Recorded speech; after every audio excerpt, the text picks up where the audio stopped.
പരിശുദ്ധ അമ്മയെ വളരെ വലിയൊരു ഭക്ത സ്ത്രീയായിട്ട് ആത്മീയ ഗ്രന്ഥങ്ങളൊക്കെ പൊതുവെ ചിത്രീകരിക്കാറുണ്ട്. അതോടൊപ്പം തന്നെ അവൾ വലിയ ചരിത്രം ജനിപ്പിച്ചിട്ടുള്ള ഏറ്റവും ധീരയായ വനിതകളിൽ ഒരാളായിരുന്നു എന്നുള്ളത് നമ്മൾ ഒരുപക്ഷെ വേണ്ടത്ര മനസ്സിലാക്കാറില്ല. ഇതാ കർത്താവിൻ്റെ ദാസി എന്ന അമ്മയുടെ വചനം പലപ്പോഴും ഒരു സുഹൃതജപം കണക്കെയാണ് നമ്മൾ വിശ്വാസികളിടയിലൊക്കെ പ്രചരിപ്പിച്ചുകൊണ്ടിരിക്കുന്നത്.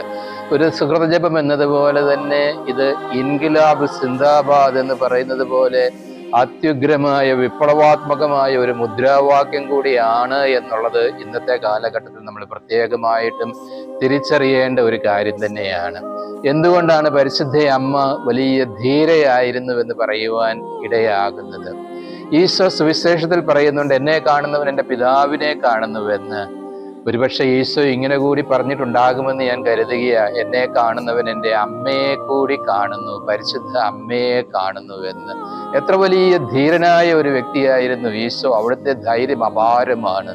മരിക്കുന്നതിന് മണിക്കൂറുകൾക്ക് മുമ്പ് കർത്താവ് നെഞ്ചു വിരിച്ചുകൊണ്ട് പറയുകയല്ലേ, ഞാൻ ലോകത്തെ കീഴടക്കിയിരിക്കുന്നു എന്ന്.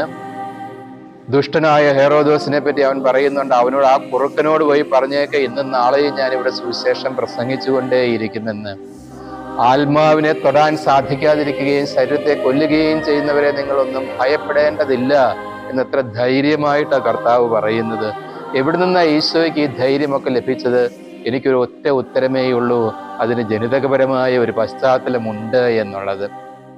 പരിശുദ്ധ അമ്മയ ഈശോയില് ഈ ധീരതയുടെ വിപ്ലവത്തിന്റെ ഒക്കെ വിത്തുകൾ പാകിയത് ജനിതകപരമായിട്ട് എന്ന് തോന്നുകയാണ്. ദൂതൻ വന്ന് ദൈവപുത്രന്റെ മാതാവാകുവാനായിട്ട് സമ്മതം ചോദിക്കുമ്പോൾ അമ്മ ദൂതനോട് പറയുന്നില്ല, ഞാൻ വിവാഹ നിശ്ചയം കഴിഞ്ഞവളാ, പോയി ആ യൗസേപ്പിനോട് ഒന്ന് സംസാരിച്ചിട്ട് വരികയാണെങ്കിൽ എനിക്ക് നിന്നോട് മറുപടി പറയാൻ എനിക്ക് എളുപ്പമാ, ആരും എന്നെ തെറ്റിദ്ധരിക്കുകയില്ലല്ലോ. അല്ലെങ്കിൽ ദേവാലയത്തിൽ എന്നെ പ്രതിഷ്ഠിച്ചിരിക്കുന്ന എൻ്റെ അപ്പനും അമ്മയും അന്നയും ജോവാക്കിമും ഒക്കെ എന്നെ തെറ്റിദ്ധരിക്കുന്നത് ഒഴിവാക്കാൻ വേണ്ടി, അല്ലയോ ഗബ്രിയേൽ മാലാഖയെ, അവരോട് പോയി ഒരു വാക്ക് പറഞ്ഞിട്ട് വരാമോ, എന്നിട്ട് ഞാൻ സമ്മതം പറയാം. ഇങ്ങനെയൊന്നുമല്ല അമ്മ ദൂതനോട് പറയുന്നത്. വരുന്നത് എന്തുമായിക്കൊള്ളട്ടെ, യഹൂദ പശ്ചാത്തലത്തിൽ നമുക്കറിയാം, അവിവാഹിതയായ കന്യക ഗർഭവതിയായാൽ അവളെ പരസ്യമായിട്ട് കല്ലെറിഞ്ഞ് കൊല്ലേണ്ടതാ. ഇതൊക്കെ മുന്നിൽ കണ്ടുകൊണ്ടും ആ തിരിച്ചറിവോടും കൂടിയ പരിശുദ്ധ അമ്മ പറയുന്നത്, ഇതാ കർത്താവിൻ്റെ ദാസി, നിന്റെ വചനം പോലെ എന്നിലാകട്ടെ എന്ന്.